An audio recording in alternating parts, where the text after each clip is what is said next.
it's the Easter weekend, the long weekend that we all get to enjoy off. And I love the way that people always say it's the best time to prove that your kids can always find things by doing Easter egg hunts. As opposed to like, where is it, Mom? Yeah. That's So yeah, where was a the nice, chocolate involved? well, exactly. A nice long weekend though for us without children as well, because we get to relax. Are you relaxing? No, Or is that a ab- silly question? very silly question indeed. No, it is a full jam-packed weekend. That is for sure. Friday, Saturday, Sunday, Monday, Tuesday. Because I'm in Southland, so it's Southland Day as well. And then I'm back to work for 2 days, and then it's Anzac Day. And it's all rammed. Wow. Yeah. Crazy. After we were talking Your about life last is week. always crazy. Yeah, we're talking about last week, like, doing that, like, 1% on your day off, like, towards your future self. I'm just like, I'm taking the piss. Like, Just put 100% in. just fuck it. Who needs a life? I know, but I mean, it's something we were talking about anyway this week with that whole, like there is no backup plan with either of us. It's kind of like full go getting it.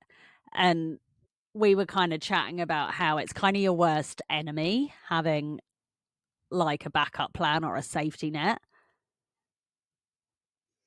Well, I mean, I'm in the throes at the moment of I did it. I threw myself into a different path and I had to put a hell of a lot of money into it, not knowing how it would go. And there was only one option, and that was go knee deep and dive in. And at the moment, obviously, with Sandro's business, I am his plan B. So, I'm experiencing both sides of the coin of what that looks like at the moment of what you're Yeah. saying, because I'm Sandro's plan B, I suppose. Well, I suppose I'm his plan A, really. That's what he's treating it like. Well, And yeah. he's having fun, isn't he? Well, he's having fun. I mean, he's very serious about the growing of his veggies and everything. I mean, his veggies are absolutely unbelievable. I'm so addicted to like some of his veggies for my lunch. But then, of course, when it comes to the admin side of things, he throws out the whole, I don't do social media. I told you I won't go on Instagram for like a whole year. He has all these plans in his head, but his plans change as they come towards them because the fear kicks in.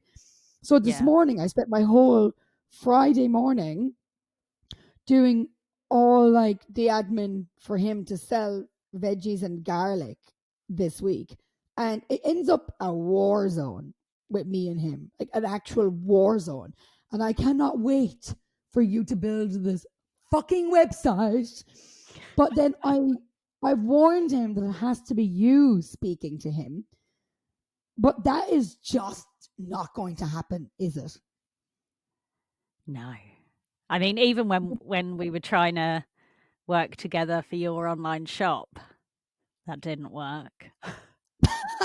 that I just started messaging you questions instead because you're politer as one.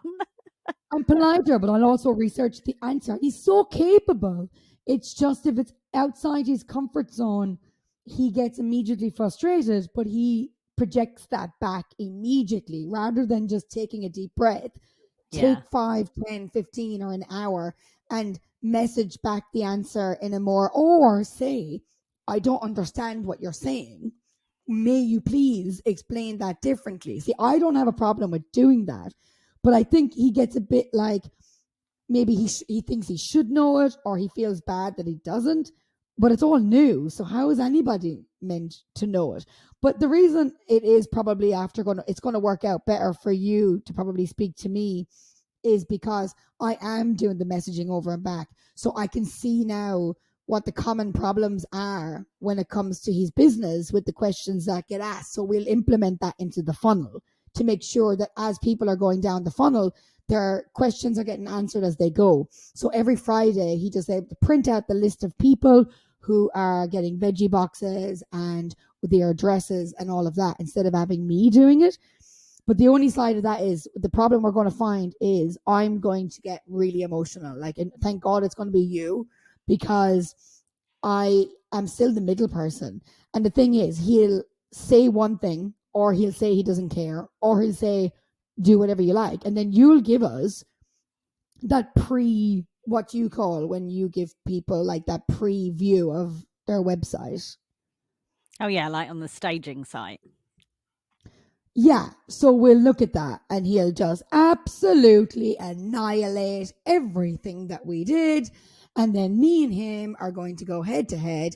And then I'll have to try and remember conversations that we had because his memory is magnificent and he will take me to pieces. He'll take me to court, rip me apart, and my memory is just not as good, or I didn't eat. I mean, there is a possibility I didn't care about what he said. But so sorry, I veered off. It's only because I'm on the two I know, sides I'm of kind the of like, fence. where's this going? I'm just going to explain, he's got, like you're saying with this point, he's treating it as a side hustle. Yes. So yeah, it's that whole point of, having a backup plan, whether you're doing like a part-time job or even a full-time job and doing your business on the side with the hope that eventually your business will be the main source.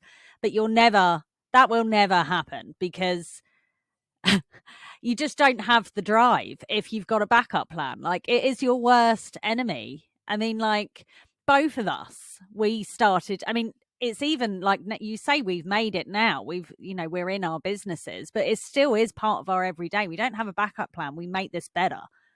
But both of us, when we started our businesses, like with me, I've said it so many times. I built the website the year before. The plan was to start the business. I've been talking about it for years. I was ready, but no, I had to just get a job, and I would look at stuff on the weekends, but I didn't. And it was a whole year later, after I built the website, that it took the whole world to shut down and stop hiring people for me not to be able to get another job. For me to go, right, well, I've got no other choice. I have to do it. So it's that whole, of just getting that drive together so that, your backup plan doesn't have space. There is no other plan. You have to make this work. And the power in that is just absolutely incredible, that it's so important. And I speak to people all the time that are like, so I've just reduced my hours to part-time because I want to work on my business and the rest of the time, and eventually I'm going to do that. And I'm having these conversations with them still 5 years later, and they still haven't started their business because they've got this safety net that's holding them hostage. Yeah, like you said, eventually never comes, and Yeah. that's the thing. Like, it's okay to have a middle ground. Like, there is always that shaky middle ground, and then you just have Mm. to go to the side of the cliff and just jump off. Yeah. I mean, the middle ground is great. Like, we all had a wee middle ground. Like, even your middle ground was the website a year before, and etc. You're making, but you just have to jump off eventually. Like with the salon, I mean, 60 grand had to go into it before the doors even opened. Mm. And So, that's scary thought for somebody, I mean, how did you even get that money? well, we saved a chunk of it first because we were living in the caravan and we were just pretending we were still paying rent in Queenstown. And of course, by the time that, and then the mortgage, obviously the bank then took over bringing the house up and building it up. So we were in a position where we literally did nothing, took no holidays, buckled down, saved every I penny. thought But you were then gonna say took no hostages. that was just the starting point. And then my middle ground was I rented a chair. So I took a little leap, a step, but I took that leap in Queenstown where I had clientele. So it was kind of a safety leap. We call it a safety leap. I just made that up. Yeah. And I did that and then basically hammered that. And the money then was, as everything was coming up, like for instance, your payments for the website, you broke them down for me. Yeah. and I was able to pay them as they were broken down. And like things like the furniture, things like the weekly payment or the monthly payment of the building, because I had to pay rent even though there was nothing coming out. I still had to pay electricity. I waited as long as I could to get the electricity turned on, but I mean, people had to work in there, so they needed electricity, and that was a minimum of 350 without anything happening. And I was like, what the fuck? But anyway, um, so there was a lot of stuff then that was basically paying as you go. And I remember sitting down one day and I added it all up, and your head explodes. You're just like, oh Yeah. my God. And then then panic can set in, but you really have to find your, I suppose, you have to release that panic button somehow. So you just have to find your way of releasing that panic button, because at the end of the day, you're so knee deep. And that's when you're that knee deep and you're at the edge of the cliff and you're about to jump off. That is where a massive percentage of people kind of just walk from the side of the cliff away and just think, I can't do that. Actually, but that's exactly when you should. When you get that Mm. feeling of like, I can't do it. But you've already got yourself to the edge of the cliff, and it's so difficult. But you just have to trust yourself. And once you trust yourself, and once you've done it once, that's why we see that's. I mean, entrepreneurs, like, it's why they now, like, I've got a couple of friends, and I asked one particular recently what was the turning point for her, and she explained to me what her turning point was, and then it just went do, do, do, do, do, do, do. She just absolutely scaled the shit out of everything after that, because she found that trust within herself, because she Yeah. jumped off the cliff. She caught herself. She jumped. She caught herself. And then she thrived enough to find herself in a position again where it didn't feel so scary to jump off the cliff. And she found herself trusting herself more and more, and she built herself more and more. And now she's an absolute force to be reckoned with. So Mm. I think, to anybody out there with their side hustle, it is so scary. And I get you've got bills to pay, but there's always going to be bills to pay. And what I say to people is, when have you ever not caught yourself? Like, you're standing here right now. Like, when have you not got through a hard time? When have you not got through that barrier that you were so scared of once upon a time? Everyone's got things that they've gotten through. So dig deep, find those things, give yourself a pat in the back, and jump off the fucking cliff. I know. Well, it's like, I mean, that's totally right. And it's kind of, you need, it's very hard, like you say, like, for, people that always go, and you always have that thing, but I'm so busy.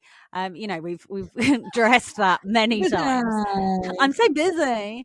But yeah, I Besides, mean, we do it all the time. I mean, I've been doing it this week. Last week, I got really creative and I did a few reels for the podcast for my business, and I was like, God, I'm on fire. And this week, I've just been too busy. But it's not good enough. It's just not good enough. But also, it's kind of like, it's absolutely terrifying. So you have the plan B of the extra job, or whatever you have as your safety net. Well, if this doesn't work, we're going to do this instead. All the people I know that are successful don't have a backup plan. And I think with us, the times when I started my business 5 years ago, yours is 2 years ago. So we were at different stages. It's not like we did it together, but we were both in the same boat of, we kind of didn't have a choice. yeah, And so in a way, we're giving this advice, like, as if, listen to us. We had to be forced into doing it. But what we learned from that is, anything we do moving forward, like this podcast, is don't have a backup plan. Even we no, tried pre-recording episodes so that we could have a few weeks off, and it didn't work, because then obviously they weren't relevant, because by the time 2 weeks had gone by, whatever we spoke about 3 weeks ago when we recorded it wasn't relevant. So we've even tried the backup plans with this, and what we've learned very strongly is that they don't work. They're your worst enemy because they end up causing you more problems and more work, and you never get to where you want to be. We just had to implement that time every week. And when we realized that, it was actually easier. I think we did it because we were like, oh my God, how can we do this every week? But then when we tried to have a backup plan, it failed miserably. Oh, And it then that made failed us think, terribly, didn't it? and then it made us think, oh, well, we're just going to have to create that time and stick to it. Yeah. And we have, and it's been really fun since, hasn't it? I mean, Oh, we, totally. And, you know, it was a great idea. And, maybe one day in the future when we've got a production team, that kind of stuff will work. But, we can't help it because as well, like when we do these, we don't really plan them. We have like an outline of what we're going to talk about, but we don't plan them. So we do end up talking about things relevant to this day, this moment in time that yeah. we can't hold ourselves back because we both love to talk. We can't hold ourselves back to pre-record things because we'll say something like that's so relevant, like, oh, it's Easter. We can't release that 3 weeks time. Yeah. Don't stamp it. It's too much pressure. At least if we do it like this, we can just flow and we can just be. Because also, like, there's ups and downs to doing what we're doing. Anybody like who is fending for themselves, and the only way to pay your bills is if you get off your arse and actually self motivate yourself to do it. And there is an element. There's always ups and downs. Like, I have this week gone up and down so much. I would have made your head spin off your shoulders and fly off into the air. Um, I mean, it's just so insane. And it is what it is. And you have to learn how to navigate that. And the more you learn how to navigate it, obviously, the more you can recognize it. But I do think I have taken Sandro's head off a little bit too much this week. So I'm going to try and reel that back in. I'm going to do a workout today before he comes home to try and burn off some of that, like, oh, that body, just that body anxiety or whatever the fuck that is. And it's so good. Working out and doing weights, I find really helps me just break that down and get rid of it. Because a lot of the time, I'm just picking on him. I know, but you know what? I do, I mean, I always mention this and I always say I'm going to look into it and I never do. There is something going on right now with the moon. Because I woke up the same this morning. I mean, I woke up at like 4:30 because my cat snuggled into me and she gave me a little meow meow to wake me up. But I woke up instantly irritated, like not with her. I was so happy that she had done that. But when I started cuddling her and I started waking up and my brain was waking up and I started thinking how irritated I was with just fucking everybody. And I didn't know. I was like, oh my God, Charlotte, like you either need to go back to sleep or get up and clear this negative energy because it was weird. Like I had a list of things in my head that everybody was annoying me. That person did this and that person did this. And I was like, what is wrong with you? Like, that's not like me at all. And I was just like, oh my God, like what is happening? And then you said the same, that you've been biting his head off. And I thought, oh, it's that fucking moon, isn't it? It's the bloody moon. I It's don't know what playing the with fuck us. it is. I honestly don't know. I mean, I woke up this morning with a killer of a dream. Oh my God, I actually answered the phone. Your phone call woke me up, and I was having an insane time in my head. So I don't know what brought that on either, but it was really crazy, like super crazy. And I remember what it is. I remember it as well, which is, I mean, I actually had to try and let it go because I woke up, I suppose, a bit like yourself, like a bit of an antichrist, but mine was more because I had the most mental dream this morning. But yeah, Isn't that I had to let it crazy? Like go. how a dream can like it's like those, like where you kind of have an like, I mean, when I was with my ex and stuff, you have an argument with them in your dream and you wake up and you're really pissed off with them because you had a fight with them in your dream. Andrew does that to me. He does that to me. He literally goes, "Don't talk to me yet. You were such a cunt in my dream. I just don't talk to me yet." I'm like, what the fuck? Oh, and by the way, I've got news for you and our listeners that keep asking. I bought worming tablets the other day. She did say to me, though, they're not a preventative, so don't just take them. Like, you actually have to have symptoms. And she told me the symptoms, and I was like, well, I don't really have any of them, but I still got home and took one because I was like, well, I feel I should, just because of the fact that I've never taken them, that I probably should. The only side effect, if they're not there to actually do anything, if you don't have anything, is maybe you might get a little bit of a belly rumble. Like, I mean, it's no big deal. Oh my god, Yeah, that's but hilarious. I got the chocolate ones, like you said, and they were absolutely delicious. I was like, these are actually really nice. How bizarre.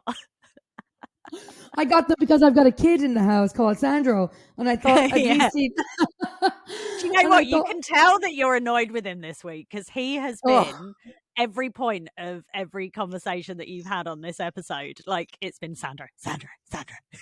Like, you can tell when it's. he should have been a lawyer. He should have been a lawyer. There's no winning. There's no anything. It's just, oh my god. And then Well, do you know, you have to be the bigger person. I've got someone like that. You know, my friend that helps me with the house and stuff. We're not relationship-y vibes. We're just really good friends. And he's a male and I'm a female. But he's a bit like that with me. Like last night I was cooking dinner and I was messaging him and he was going to come and help me do some stuff on the house. But I was like, oh, well, everything's closed because of Easter. So probably better coming the next day. And then I was like, or you can come over the night before and assess the situation. But I only put one S. Oh my god, it's like I broke his world. That he's then like sending me peaches, and I'm like, "Why are you sending peaches? You know they're a symbol for arse." And he's like, "Yeah, because you said assess with one S." And I'm like, holding. I was like, "Okay, fine." And then I sent something else. What was the second one? I sent something else, and oh yeah, I went to write. There's a slight lip on the floor, and I put slip lip, and he's like, "What does that mean?" And started prodding me about that, and I was like, I was Leave like, the "Stop being kids so alone. pedantic." Oh my It's just god. men, I think. Just men are I just so. I think they just like to have the last word. Well, maybe the men in Yeah, our lives, probably. they like to have the last word. And then, of course, I think I possibly will also retaliate to that. So it's just butting heads, man, just butt. Yeah. And even this week, because of me being annoyed with him, I was like, oh, we need to go to a lawyer. We need to sort out just in case that never happens. Him, like, I need his Kiwi saver. Oh, that's I know brilliant. that's, I know. And and just to anyone watching the videos, but you can just visualize this in your head. Me and Grania are both wearing our half a sandwich hoodies. We Should we put the sure hoods up and are. be like proper cool with our hoodies? Are you Hold there? on now.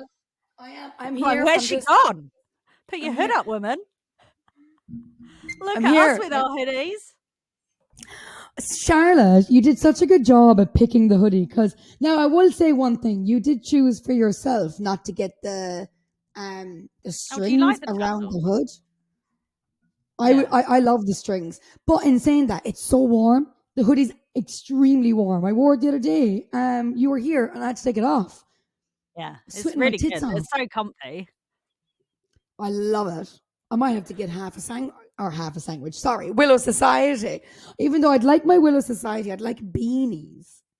Oh, that'd be cool. You could wear your half sandwich hoodie and your Willow Society beanie. Mm-hmm.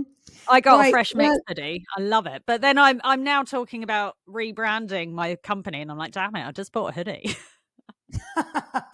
well, you can put it into your manifesting challenge that we've got coming here for you. I'm so excited. I am actually excited.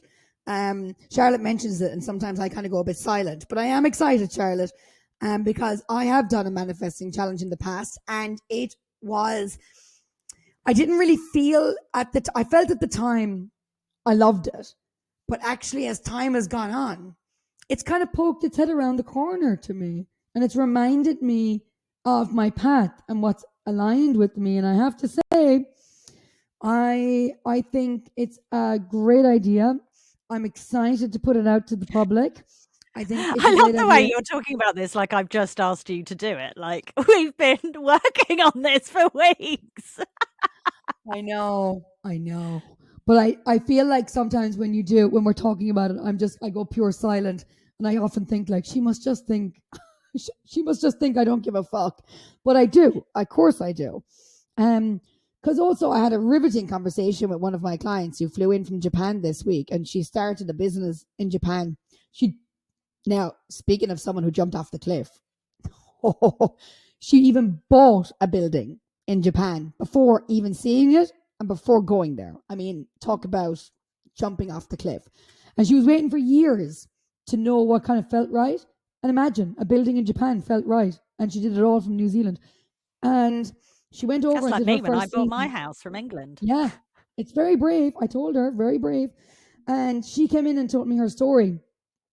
And she gave us a great book recommendation. And I was telling her about the manifesting challenge because I think it's absolutely fantastic for people in a business, working in their business, because it can really, there's visualization, there's thinking, you're kind of meditating, but without, people find it hard to meditate, right? And I think a manifesting challenge helps you do that without realizing it's actually a form of also meditation. And it can make you really sit down and think about where you want to be, where you want to go, who you want to do it with, and what it looks like to you. Yeah. Which is something I think a lot of people look at other people and think, oh my God, how did they do that? Or how come they got to that point? How come I can't get there? Why am I struggling to get there? And it's like, no, no, no, no. Bring it back in. Bring it back in. Sit down. Do the manifesting challenge. Spread it out. It's not going to be very long videos. It's going to be per day. And you'll have it at your own pace to do it. And it'll make you realize and center you and bring you back to actually, you're doing amazing right now. You're Well, fine. yeah, it's a 10-day challenge that we're doing, and we're so close to putting it out there for everyone to enjoy. But yeah, like you said, I mean, it's kind of, I mean, it's, I don't want people to think it's actual meditation, because that's puts some people off because they don't like or can meditate. I mean, I've never been one to sit there and close my eyes and try and meditate. But like you say, it's a form of it, that it's, it's the visualizing, it's the writing down, it's the declaring to the universe what you want and how you're going to get there. And in 10 simple steps that you're going to do over the 10 days, you will seriously upskill and up level your life. Like, whether it is for your business, whether it's for your personal life, anything, it can be absolutely anything. But it's just like what we said earlier, that about having that safety net. This, there's no safety net with manifesting. It's, I want this, not maybe I want this. And that's the whole point of this, is to get really clear with what you want. Oh my God, I couldn't actually agree with that. And I used to not be a person. Like, I mean, if I met you now, but I was 10 years ago growing ya, I would have thought you're off your fucking head. Oh I'm like, yeah. Yeah. that Charlotte girl, not too sure about her. She's off her fucking tit. But we actually spoke about this before, and we had said how it was funny that we both kind of found this journey into kind of bringing forward what we wanted through, these different skill sets of how to manifest a life. We actually found these on our own and was on our own journeys, and we never discussed it with each other. Maybe we were embarrassed. I don't know. Like, why didn't we tell each other that we were doing them? But then when we finally did, I felt like as if it got this massive level up, because when you're sharing these kind of beliefs and experiences with people, it gives them more power, like more fuel, that it enhances them to even more come true. So when you do it like in a group or with people, like our goal party at New Year, like, oh my God, like, it's so incredible to, I mean, like, we kind of stepped back from the group a little bit. We kind of jump in every now and then and, comment and like, but everyone's still chatting away. They're still working towards their goals and supporting each other. When you have a community around you for this kind of work and this kind of, lifestyle, really is what it is, Mm. the power behind it is incredible. It really is. I mean, it's just really all about being around like-minded people, really, and it kind of helps you realize You've got a soundboard because maybe you don't want your soundboard to be your home house. Maybe you want your home house to just be your home house, full of laughter and love and arguments that aren't about a business. And yeah, I think it's Yeah. great. That community on that Facebook page is incredible. I'm loving it. And then I go onto their Instagrams, like shout out to Posh Paws. I mean, she's been through what a journey. And she put so much down on her first quarter. And I have to say, that girl is smashing it. It's really impressive. Yeah. I mean, they all are. I mean, we are keeping an eye on everyone that joined the party, and even my friend Leanne in Rome, who joined the party, she started this year with such huge intentions. She hasn't been on social media for about 10 years. Like, I mean, serious, like not for personal or anything. Like, she doesn't have Messenger. You have to WhatsApp her. She's seriously like a 60-year-old when it comes to social media. Not that 60-year-olds are not educated, but if I speak to my mum, she doesn't know how to comment. But she was a bit like that. But then since the goal setting party, she got everything aligned, she got everything clear, and she has launched her business. And oh my God, she's showing up on social media like pretty much every day, putting her face on social media. Like, the confidence behind declaring what you want is so powerful. You move We mountains. we could literally talk about all of them because absolutely they all are Oh, I incredible and know. they smashed their first quarter. But that is a form of manifesting what we did. Yeah. Like, it is a form of manifesting. Writing something down is so incredibly powerful. And same with the manifestation challenge. Like, it is a form of, we could describe it as a form of meditating. Like, I mean, but it is Yeah. manifest. Yeah. Like the goal party was a form of manifestation. Everything is linked to a degree. It's just some words might sound scarier than others. I don't know. They sounded scary to me once upon a time, but when you see I things know. actually happen, like, I'm not even joking. One of my clients, she can't, oh God, that's not probably a great example, but things happen to me in the salon where if I don't panic and I relax, they work out themselves. Like, stop the panic, and the brain fog blocks everything. Sometimes it's not in your control. If it's not in your control, forget about it. And honestly, it does truly work out. So by doing all these things and implementing these things and us doing them, the reason we want to actually bring them to more people is because we've seen how well they've worked for us. Yeah. Isn't that? I mean, 100%. We're living proof. That's right. We're living proof. It's the fact of the matter. And if we had to go knee deep into our figures and tell you all these things and do all that, like, you'd be like, what the fuck? Because my year this year, I'm just saying, Alice, accountant, if you're listening, I'm winning the bet. We have a bet every year.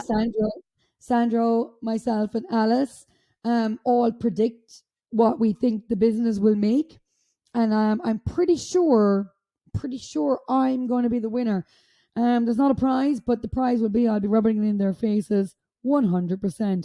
And I want to just finish up by saying, do something small for yourself today, 1% that your future self will thank you for. Just do that for me today.